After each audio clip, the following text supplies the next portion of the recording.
One man on a mission to prove he can survive alone in the wild. Woo! Caught in a vicious snowstorm, a fateful slip sends him plunging off a cliff. I don't know how far I fell. It had to be 30, 40 feet. You have no control. You just hope you land and survive. Trapped on a ledge with sheer cliffs above and below. I'm here! No one even knows he's missing. I thought, I can't stay here. I'll just dwindle and die. I didn't think I was gonna make it.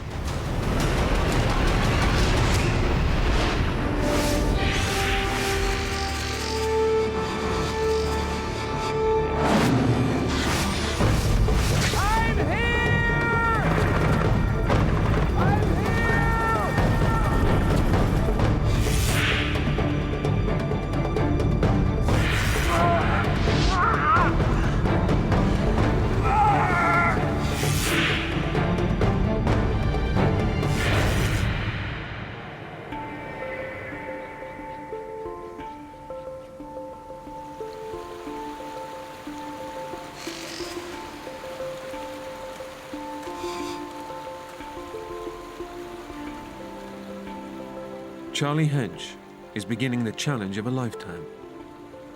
A solo hike in the Sierra Nevada mountains. With his 50th birthday approaching, he's out to prove he's still got what it takes to survive alone in the wilderness. I love the solitude. I love nature. I love the outdoors. It's something I always wanted to do. Considered myself being somewhat self-sufficient. And so I think I kind of went up there alone. Woo! In an attempt to prove that to myself, I think. Charlie has hiked in the mountains many times before, but always with friends. He knows that going alone will be his toughest challenge yet. I'm not getting any younger, and I'm not as in good a shape as I used to be, and I just wanted to get lost for a week. Walk away my worries.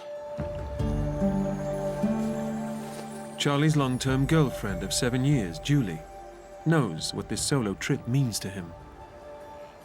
Charlie has spent a lot of time, I think, on his own and alone. He likes to go and do things by himself. He got this wild hair, this idea that he really wanted to go and do this. And I knew that there was no stopping him. I remember we hugged and kissed. She wished me luck, told me to be careful, told me she loved me, and I told her the same. He's a big kid. Charlie's a big kid.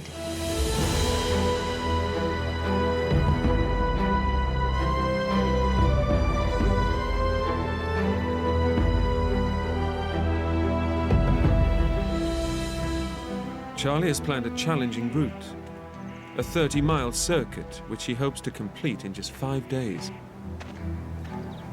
His first day's climb takes him high into the Sierra Nevada peaks.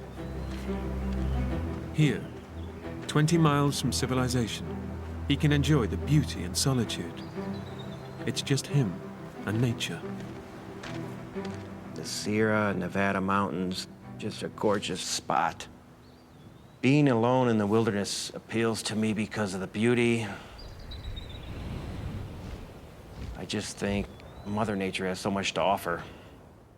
Unspoiled, quiet.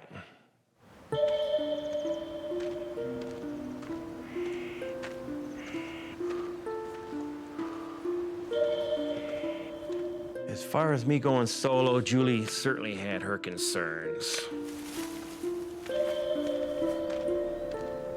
I was concerned that maybe he wasn't in shape for this. He hadn't done a hike this length in a very long time. But Charlie makes good progress up the mountain. And after a grueling hike, he can reap the rewards of being self-sufficient. Part of the allure of going up there is fishing. You get high enough in the mountains and there's golden trout. Catching some fish and eating them that night. Nothing beats fresh fish. I felt real good that first day.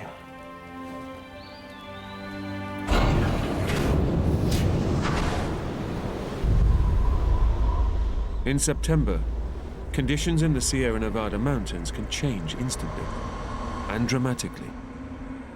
But in his enthusiasm to get going, Charlie ignored weather warnings. By early evening, a fierce wind blows in, and his peace is shattered. Wednesday night, the wind started picking up. And that's the first time I really felt exposed.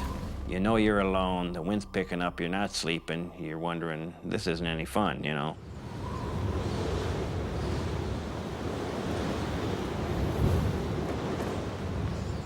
I really became concerned for the first time Thursday when it really started to snow and the wind was just howling.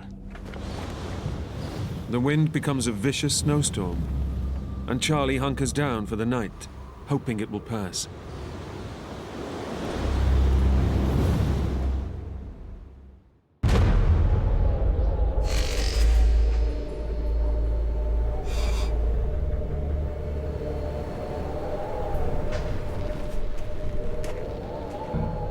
When I woke up, pretty much snow everywhere.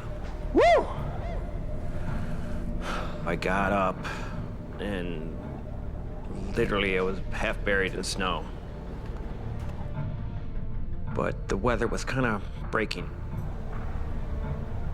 Although the skies are clearing, the new snow has transformed the landscape. Navigating the route ahead will be a formidable task. At that point, there's really no trail. And if there was, it was buried in snow. I've been up there before years ago, and it just did not look familiar. For Charlie, this trip was to be the test of his ability to survive in the wild. But he now faces a difficult dilemma: to cut his trip short and head back down the mountain, or forge ahead with his original plan. I made the decision to continue. Get up and over the pass and get down the east side. The weather should be better down there, certainly. So I dug the snow out, packed everything up, headed up to the pass.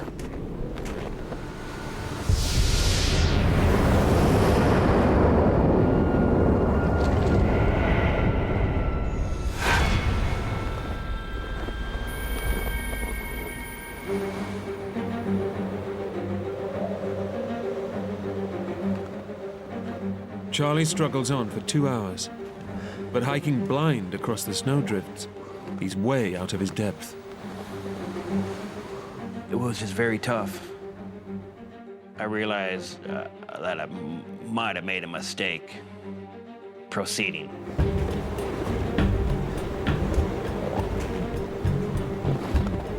But my rationality tried to overtake me, and I told myself, you'll be okay.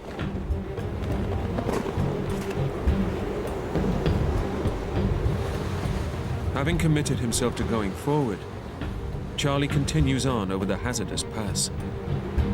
But here, the terrain is perilous, and now the weather takes another dramatic turn for the worse.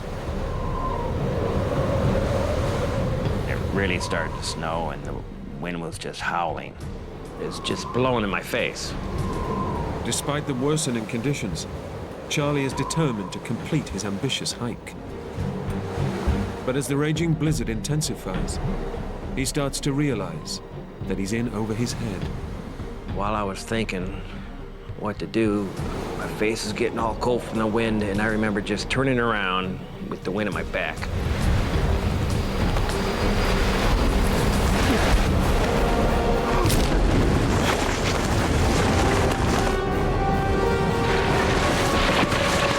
I don't remember tripping. I don't remember flying through the air. I just remember I hit my head.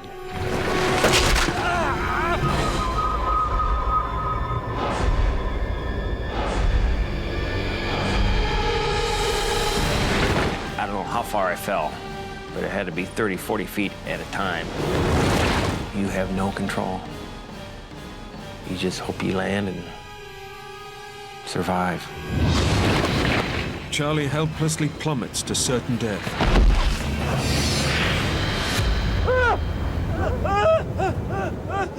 But a rock ledge, jutting out of the cliff face, breaks his fall and saves his life.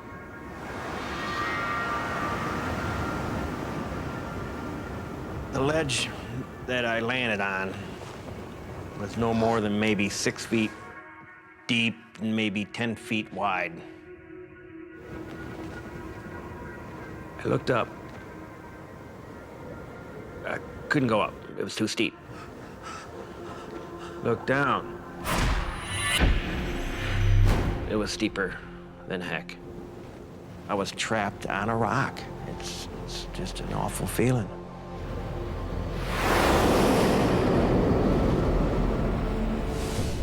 Teetering on the edge of a 500-foot drop, Charlie must literally cling on for his life.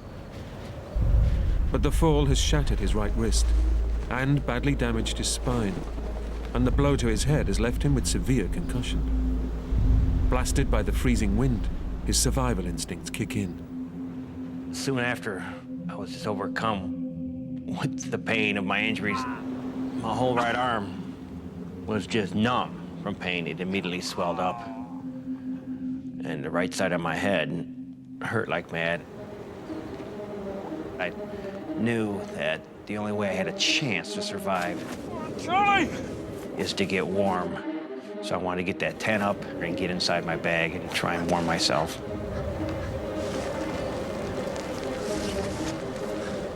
I was in such a confined space, there was no room to move. The ground was hard. I couldn't stake it into place and pull it tight like you would normally do.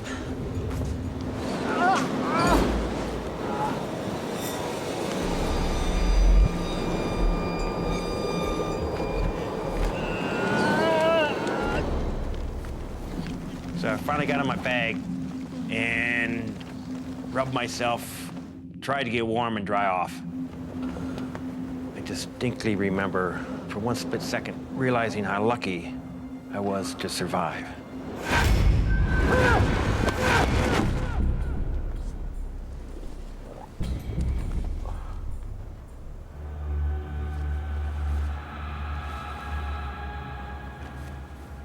I kind of got warm. I kind of gained my senses a little bit. And I thought, well, I got a cell phone, I could try that.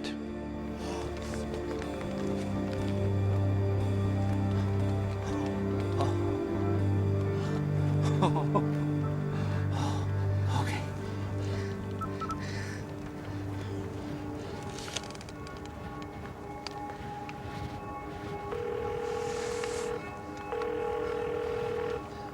Hello. We're sorry. Your call cannot be completed. Please call your operator to help you. And of course, it didn't work.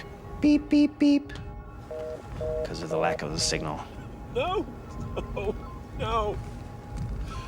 I became very despondent because I knew at that point there's no way I'm gonna ever reach anybody from the outside world.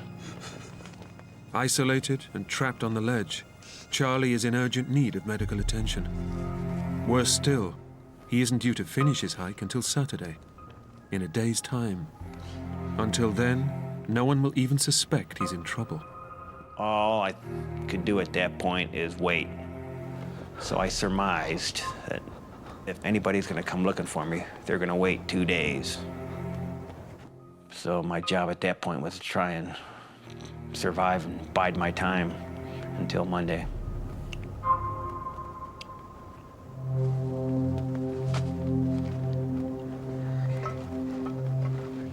But Charlie's food supplies are running dangerously low.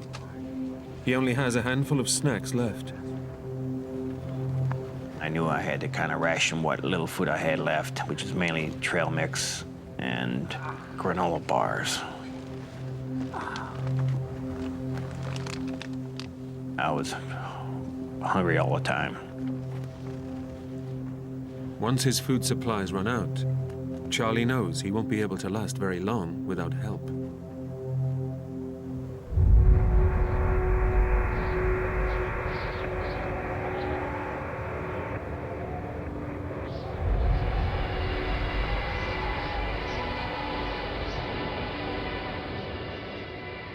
As night falls, the temperature on the mountain plummets to below freezing.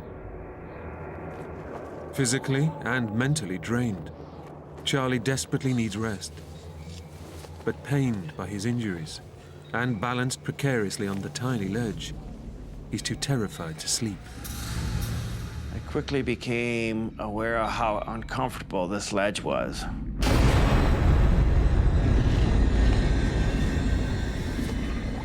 If I fell off the front, I would have tumbled several hundred feet.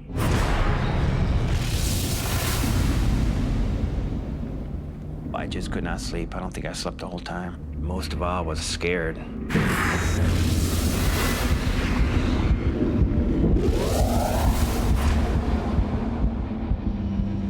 This solitude that I was so much craving turned into feeling alone.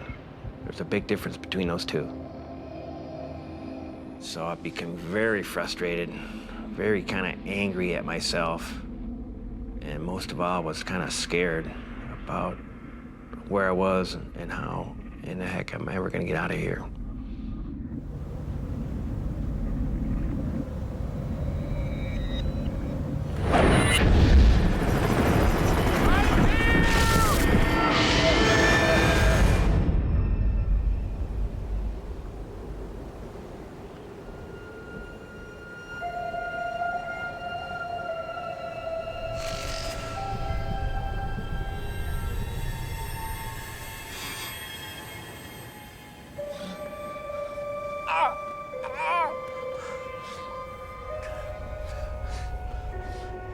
In the fall, Charlie lost all his precious water. Without anything to drink, his condition will rapidly deteriorate. I was thirsty. I hadn't had a drink of water probably in, 10, 12 hours. And so it occurred to me, well, I could melt some snow.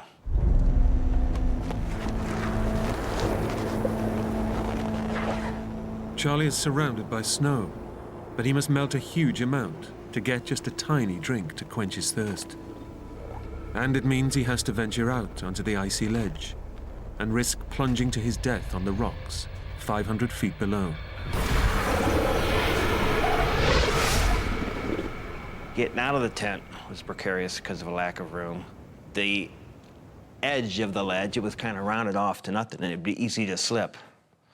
So I had to be real careful. I had to fill up my pot of snow first, then bring it in, and then start boiling. It's a lifeline for Charlie, but he has only a limited supply of fuel.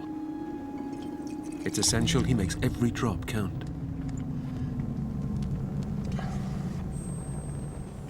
And you boil a pot full of snow, you only get about this much of water. It was quite the effort to melt snow just because of my hand, and I didn't have much fuel. Once I did melt snow, that little bit of water sure tastes good. Charlie's meager water supply is enough to sustain him for now. But he will have to keep melting vast amounts of snow to stay alive. Back home, his girlfriend Julie is wondering if he has successfully completed his solo hike. Charlie was due to come out on Saturday. I was looking forward to seeing that, hearing from him and seeing that he'd made it out. But there's no sign of him at the agreed rendezvous point. I suspected that he was just delayed because of the weather and that he would be out soon. We didn't think it would be unreasonable to wait one more day. Maybe he needed an extra day to get through. And at that point, I really wasn't terribly concerned. For Charlie, this solo mountain hike was a self-imposed test before his 50th birthday. But his desire to push himself beyond his ability has left him facing the prospect of dying alone in a freezing wilderness. It was just unbelievably cold. You are just chilled to the bone, and it plays games with your head. You're almost on top of the world up there, and the wind was just howling. You're alone. I was really questioning my motives, my desire about being up there.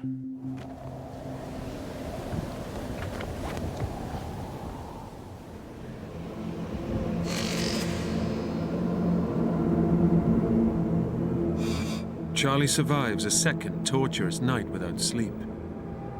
But after 48 hours trapped and critically injured, he's desperately weak and is starting to suffer the effects of dehydration. You stop urinating, your mouth becomes dry.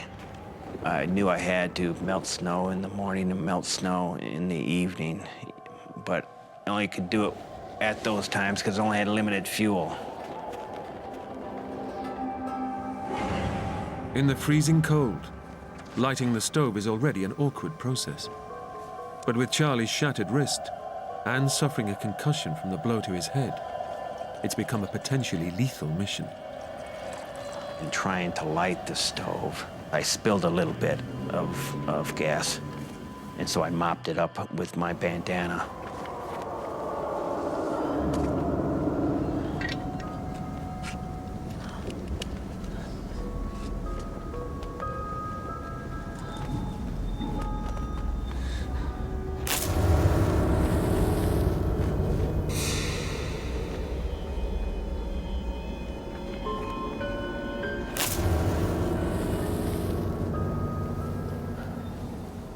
When I finally did light the stove, the gas beneath lit on fire.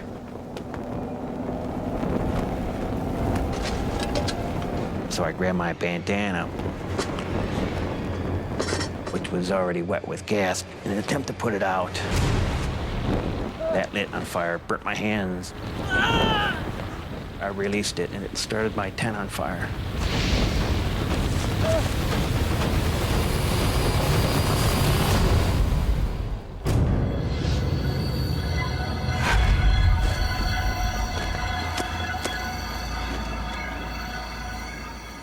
The fire has burnt the last of his fuel. His only way to produce water trapped on a tiny ledge, hundreds of feet high on a sheer rock face.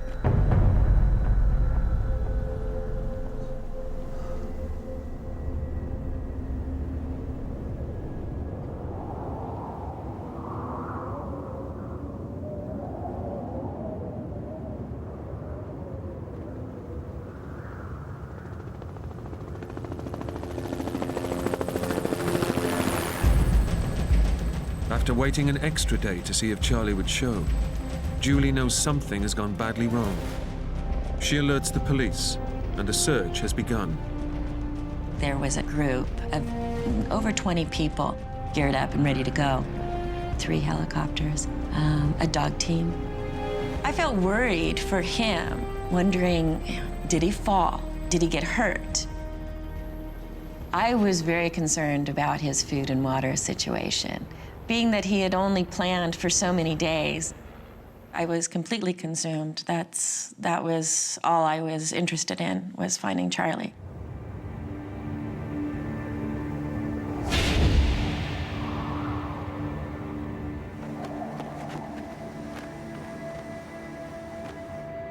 After 48 hours, stranded in sub-zero temperatures, with a broken wrist, damaged spine, and severe concussion, Charlie finally hears a sign that his ordeal could be over. I heard some helicopters. They were quite distant at first.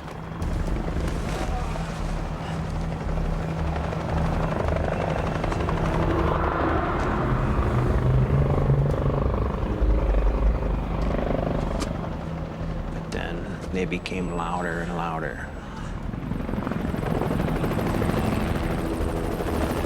So I heard them, couldn't see them.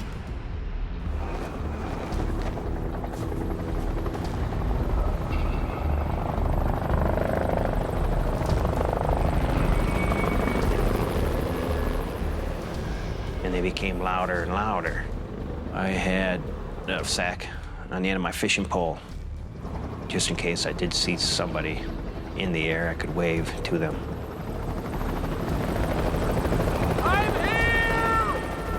But from the air, Charlie is a mere speck in a vast mountain range. This could be his only chance. Despite the pain of his damaged back, it's vital he makes himself visible. I shouted, but it was useless because it's so vast out there. I'm here! I'm here! The whole time I just sat outside, hoping to spot them or they would spot me, but I did not see any helicopters. I'm here! The sound of rotor blades is tantalizingly close. But hours pass, and Charlie catches no sight of an aerial rescue. It just felt awful. I was on the face of this one steep mountain. They were on the backside. I know I'm not gonna see anybody, so I was really concerned and scared. It's a bitter disappointment. Alone and helpless, Charlie can do no more than hope he survives a third freezing night, trapped on the ledge.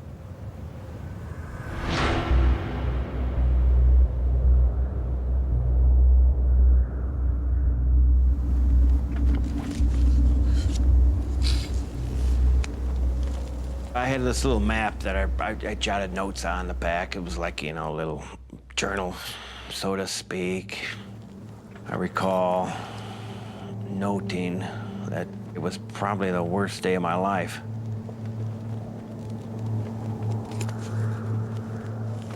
I started thinking about being home, being with Julie. I wanted to get back to normality, you know?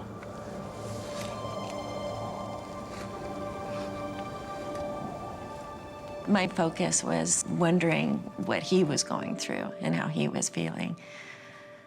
I was safe. My main concern was always Charlie and what he was going through, what he could be potentially experiencing. I was really down at that point because I knew I might not make it out unless somebody comes find me. I knew I was lost. I knew I couldn't go anywhere.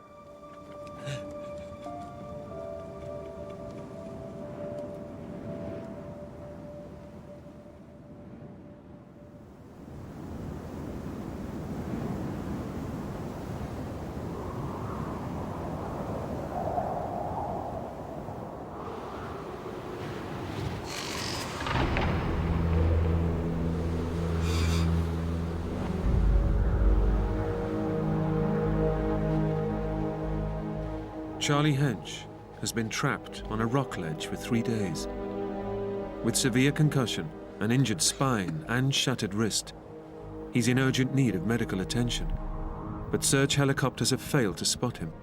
Dehydration is seriously weakening him, and his food supply has all but run out. I was very hungry. I lost all my food Tuesday morning. I didn't know what I was gonna do for food. There was no nuts, no leaves. There was nothing around. There's rock and snow.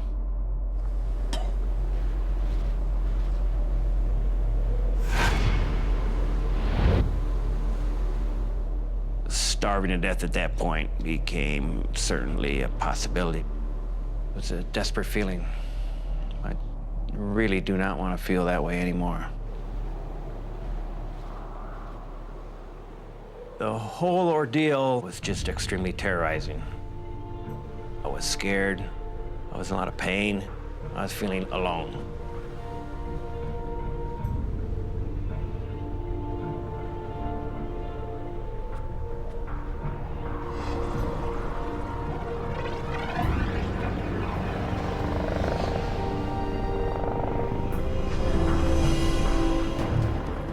But the silence on the ledge is broken once more. It's a glimmer of hope.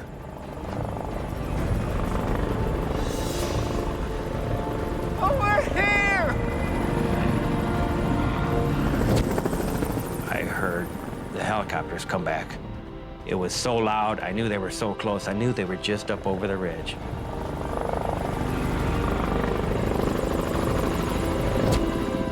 then I even saw one briefly coming in sight out of the ridgeline. Here!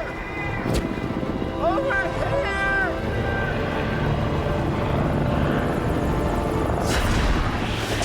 And disappeared real quick.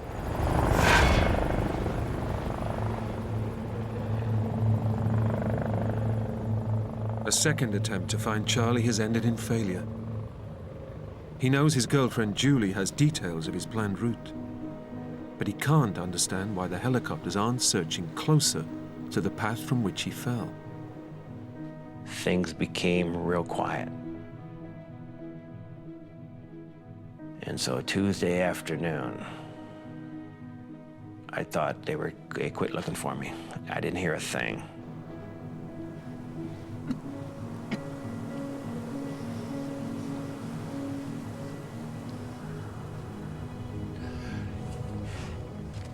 The helicopters fly on without spotting Charlie. He turns again to writing his journal on the back of his map.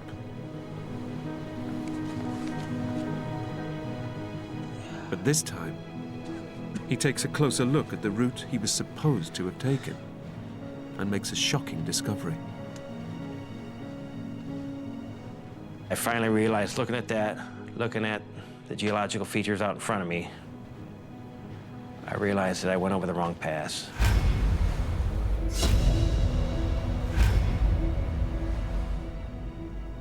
I was not facing east on Italy Pass. I was facing north. So I was on the wrong pass.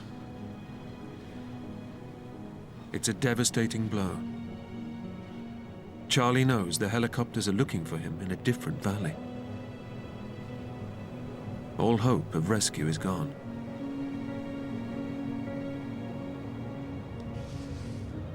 Realizing that, thinking that they quit looking for me, I thought I had to, I can't stay here. I'll dwindle and die. Charlie faces his fourth night on the mountain. Without food or water, he knows he can't survive another day, and there's little chance of rescue.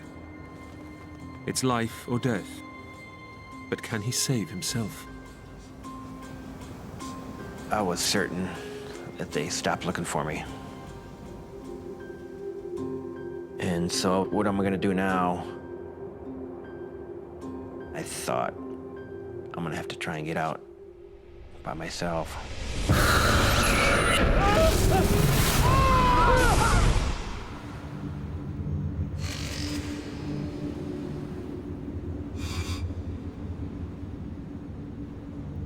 Pinned to an icy ledge, Charlie Hench realizes that rescuers are looking for him in the wrong place and may never find him.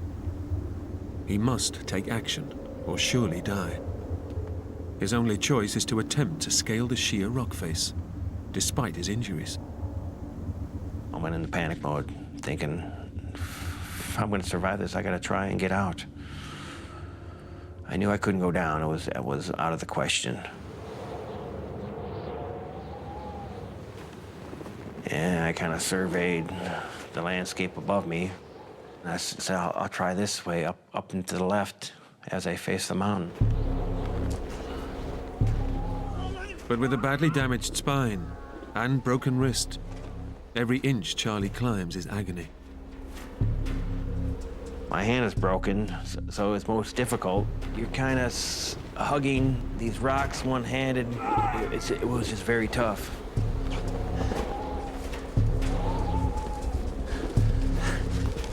I made it under, around, over these humongous boulders.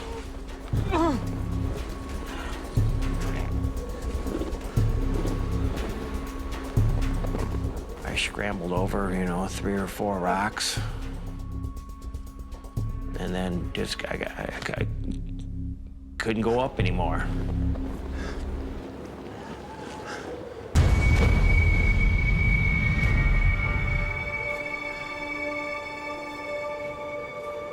Didn't know what to do, so I just sat on the rock right where I was kind of like trapped.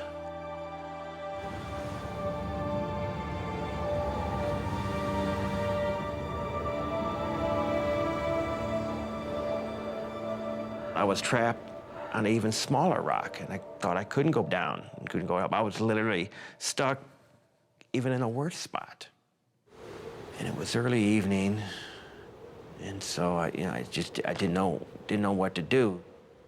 And so I made the decision, well, I'm just gonna stay here. What else can I do? Charlie's shattered wrist and weakness from dehydration make scaling the near vertical cliff face impossible. Away from the shelter of his tent, he is now totally exposed to the icy wind, and the temperature plummets. It was just so uncomfortable. Not only could you not sleep, but you're just uncomfortable in the position you were. And I thought it was, I didn't think I was gonna make it. A, I was so uncomfortable. B, they stopped looking for me. So I just laid awake all night, looked at the moon.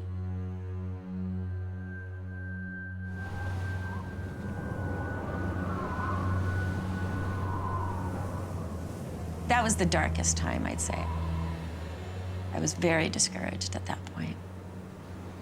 I did not sleep well during those nights. I thought something had happened, that I would never see Charlie again.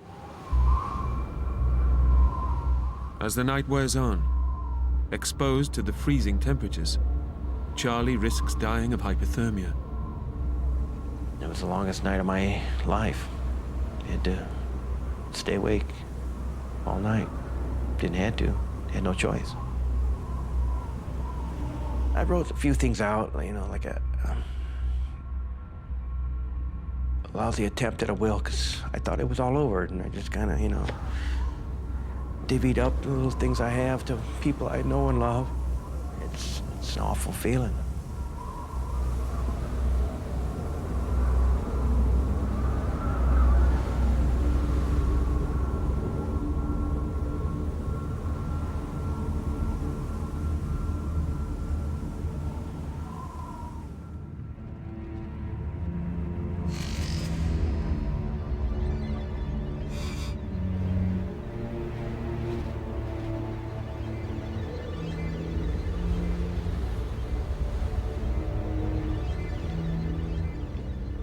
Against the odds, Charlie survives the bitter night. But the ordeal has taken its toll. I was not going to spend any more time on this rock, and so I chose the lesser evils, which was the ledge. And I'm looking forward to climbing back in my bag, and I was gonna write some last words. So I scrambled my way back down. It took me 20 or 30 minutes with one arm and 2 feet and hoping for the best.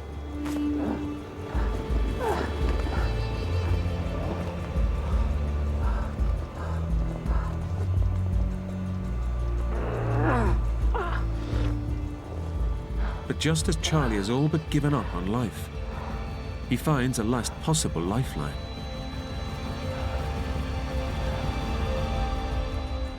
I'm thinking maybe I could start a fire. It never occurred to me to start a friggin' fire.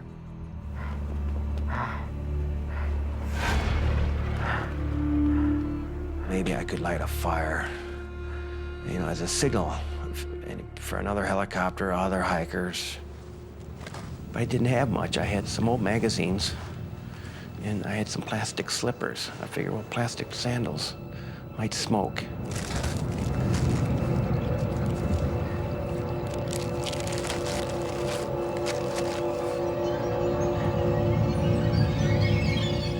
But I had like 3-4 matches left.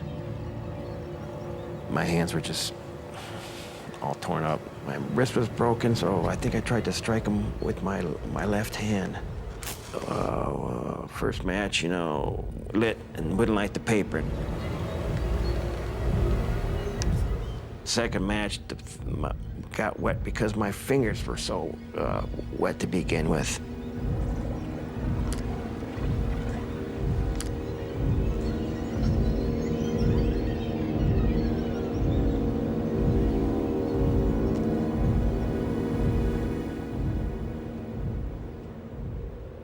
forget what happened to the third match. And so at that point, that's when I started to say, well, I'm just gonna maybe go to sleep. I was so tired.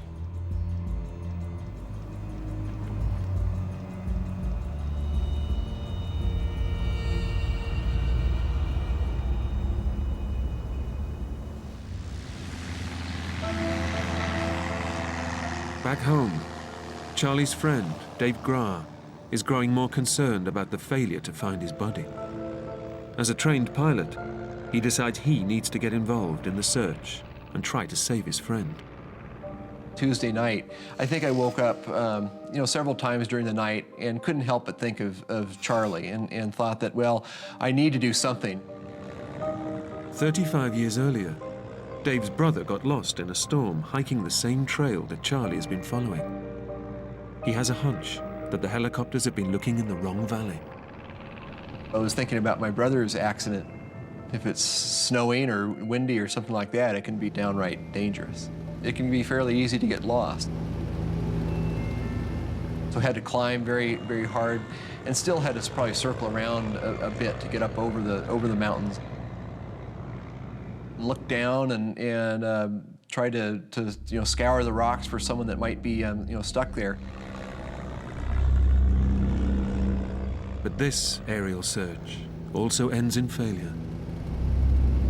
I couldn't help but be disappointed that he wasn't there.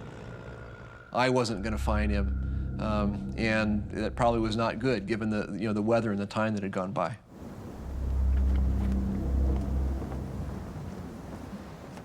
After almost 6 days, trapped alone on an icy rock ledge, Charlie has given up all hope of surviving his ordeal. Death itself now seems a welcome escape.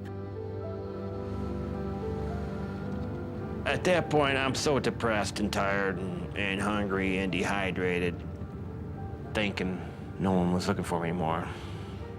So I was really in despair. I was just totally numb. It was probably my lowest point. Charlie knows that rescue teams are looking for him in the wrong place, and that no one will find him. It's only a matter of time before he dies. I was a beaten horse, I had a buck knife, and I thought it'd be easier if I ended.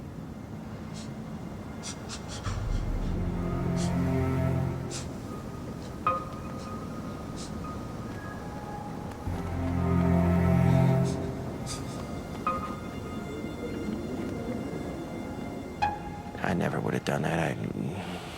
I got too many friends that love me, and I love life too much. That's no way to go for a man like me.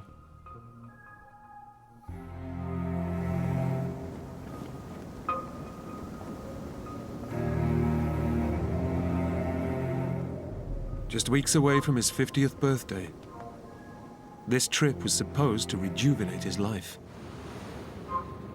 Now, Charlie waits for a slow, agonizing death.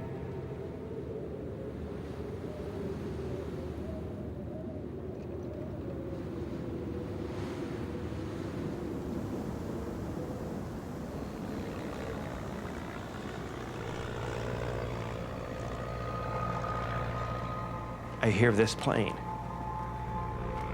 and he's above me.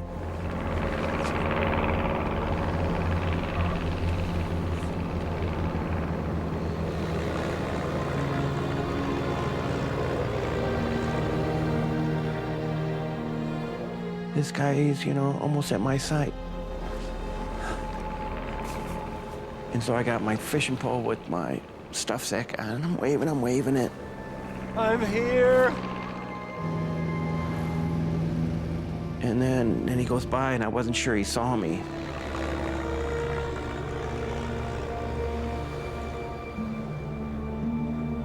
Over here.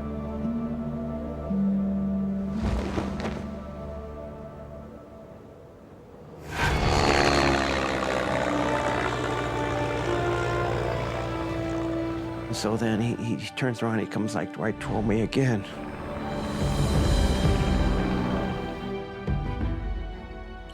wave my bag. He does the wing dip, you know, like you see on Star Wars and that. And I just thought that was the best thing that happened right there.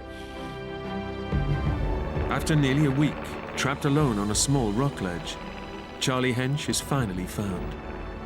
Following a gut instinct, his friend Dave decided to search the far side of the mountain pass, close to where his brother was lost, one last time. Well, it was pretty amazing. I mean, I guess Charlie could be described as a needle and the mountain's a haystack, and I did find that needle in a haystack. I've actually been to the ledge where he was stuck, and I've been there during the summer. And it's a pretty scary place. Charlie could have been killed.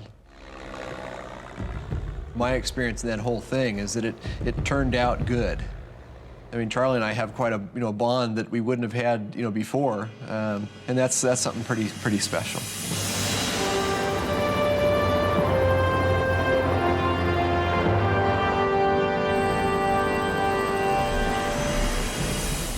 When we got the call that they found Charlie, I mean, it was pure just elation.